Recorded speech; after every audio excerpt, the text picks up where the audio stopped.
आज हॉटेल साई निसर्गमध्ये सांगली जिल्ह्यातील कडेगाव तालुक्यातील एक सर्वसामान्य कुटुंबातील व्यक्ती ज्यांनी खरं तर बाईकवरून आपण विचार करू शकत नाही, परंतु लंडनपर्यंत प्रवास केलाय, बाईकवरून केलाय. आणि असे आपले मित्र म्हणजे आपल्या कडेगाव तालुक्यातील सांगली जिल्ह्यातील आपले मित्र बायकर. नाव काय आपलं सर? नमस्कार, माझं नाव योगेश आलेकरी. योगेश आलेकरी सर, आपण आजपर्यंत कुठपर्यंत बसा की तुम्ही बसून घ्या. आपण कुठपर्यंत म्हणजे कसा प्रवास केला आणि कशा पद्धतीत तुम्हाला हे कसं जमलं आणि आज तुम्ही जाता जाता आमच्या हॉटेलला भेट दिलीत त्याबद्दल खरंच तुमचं मानवातीत आभार कमी आहेत. आणि खरं तर ह्या कशी तुम्ही या भ्रमंती, एवढी मोठी भ्रमंती आणि तीही बाईकवरून, ती कशी आणि आमच्या प्रेक्षकांना सांगा. मी नमस्कार, माझं नाव योगेश आलेकरी. मी सांगली जिल्ह्यातील कडेगाव तालुक्यातील करंडेवाडी नावाच्या एका छोट्याशा गावातला तरुण आहे. व्यवसायानिमित्त मुंबईमध्ये स्थायिक झालो आहे. तर मी प्रवास आवड आहे, पहिल्यापासूनच प्रवासाची आवड आहे आणि बाईकवरती प्रवास करण्याचा मला खूप छंद आहे, पहिल्यापासून आवडतं, त्यामध्ये खूप मजा येते. तर त्या अनुषंगाने मी एक प्लॅन केला, इथून बाईक घेऊन पृथ्वीच्या अशा टोकाला जायचं की जिथे रस्ते संपतील, देश संपतील. तर अटलांटिक ओशनला जायचं स्वप्न होतं. त्या अनुषंगाने मी लंडनपर्यंत प्रवास करण्याचा प्लॅन केला. इथून मी लंडनला गेलो. त्यानंतर पुन्हा ठरवलं की आपण हा परतीचा प्रवास आहे तोही बाईकवरतीच करावा.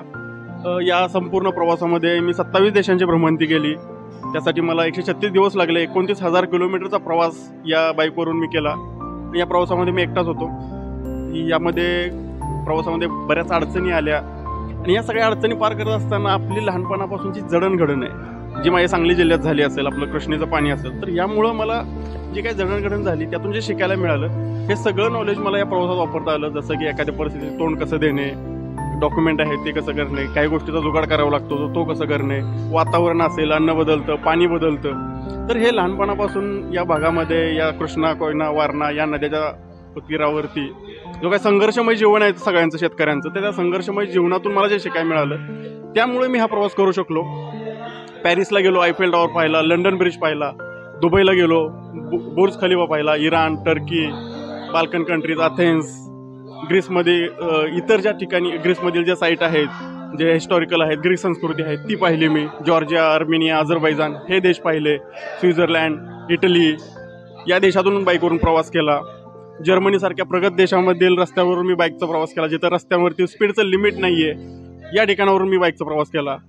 तर असा हा एक रंजक प्रवास करून मी घरी जात असताना, म्हणजे हा प्रवास माझा मागच्या वर्षी झालेला आहे, तर आत्ता मी एका कार्यक्रमासाठी गोव्याला गेलो होतो. गोव्यातून कराडला जात असताना शेडगेवाडीच्या अलीकडे चिंचोली नावाचं गाव आहे, तिथं निसर्ग ढाबा आहे. खूप छान वातावरण दिसलं, त्यामुळे मी जेवायला थांबलो होतो. आणि आपले पत्रकार साहेब पण इथेच होते. त्यांनी गाडीवरील आपल्या मुंबई टू लंडन हे शब्द वाचल्यानंतर त्यांनी संपर्क केला की हे कसं आहे. त्यांनाही प्रश्न पडले आणि त्यांना आपण उत्तरं दिली. मला खूप छान जेवण मिळालं इथे, आम्ही जेवलो. माझ्यासोबत आणखी माझे मित्र होते जे आता नुकतेच लंडन करून आलेले आहेत. प्रतीक चतुर्वेदी आणि इशिका मुंजाल अशा हे एक तरुण जोडपं आहे. तर हे सध्या आत्ताच लंडनचा प्रवास करून आले. त्यांना घाई असल्यामुळे ते आता पुढे गेलेत. पण आम्ही लंडन प्रवास करणारे किंवा बाईकवरून जग प्रवास करणारे 3 तरुण या निसर्ग ढाब्याला भेट दिली. आम्ही तिघांनी इथे जेवणाचा आनंद घेतला. खूप छान वाटलं. धन्यवाद. धन्यवाद सर, खूपच छान. म्हणजे आज बाईकवरून एवढा मोठा प्रवास करणं ही एवढी सोपी गोष्ट नाही. आणि तुम्ही जो इतका मोठा प्रवास केला, खरं तर मला आपल्या कुटुंबाविषयी थोडंसं ऐकायला आवडेल की आमच्या प्रेक्षकांनाही नेमकं आपलं म्हणजे राजघराणं आहे की सर्वसामान्य शेतकरी घराण्यातून तुम्ही आलात, ते जरा आम्हाला प्रेक्षकांनाही सांगा. कडेगाव तालुका हा काही वर्षापूर्वी दुष्काळी भाग होता. आता अलीकडच्या काळामध्ये टेंबू योजनेचं पाणी आल्यामुळे आमच्याकडे ऊस शेती आणि बागायत असल्यामुळे होते. पण हा दुष्काळी पट्ट्यातील सर्वसाधारण एकदम सदन म्हणू शकत नाही आपण, जिरायती शेती असणाऱ्या शेतकऱ्याच्या कुटुंबातला मी आहे. घरी भाऊ, आई आहे. ग्रामीण भागात आमच्या गावात अजूनही एस टी आहेत, 2 वेळाचं एस टी येते दिवसातून. अशा प्रकारचा आमचा ग्रामीण भाग आहे. 4थीपर्यंतची शाळा माझ्या गावात आहे. 5वीसाठी आम्हाला 5 किलोमीटर पंचकोशीला जावं लागतं. अजूनही माझ्या गावात हायस्कूल नाही. तर असं काही राजघराणं वगैरे नाही. सर्वसाधारण आम्ही जसं आहोत अशा कुटुंबातला आहे. सर्वसामान्य कुटुंबातली मुलंसुद्धा कष्ट करून आपली स्वप्न पूर्ण करू शकतात, हे मला माझ्या मित्रांना किंवा माझ्यासारख्या सर्वसामान्यांना सांगायचं आहे. तर हेही मी स्वप्न पाहिलं होतं. मुंबईला गेलो, जॉब केले, त्यातून काही छोटेफार पैसे जमवले.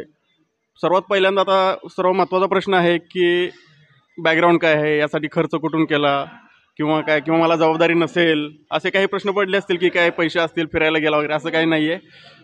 मी काम केल्यानंतर माझं घर चालतं.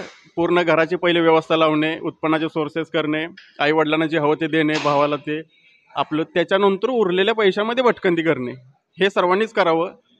कारण आपल्या ह्या आर्थिक नियोजनाच्या जर बिघडलं तर आपल्यामुळं आपला परिवाराला त्रास होऊ शकतो. तर हाही सर्वात महत्त्वाचा संदेश आहे. मी पहिली ती सोय केली.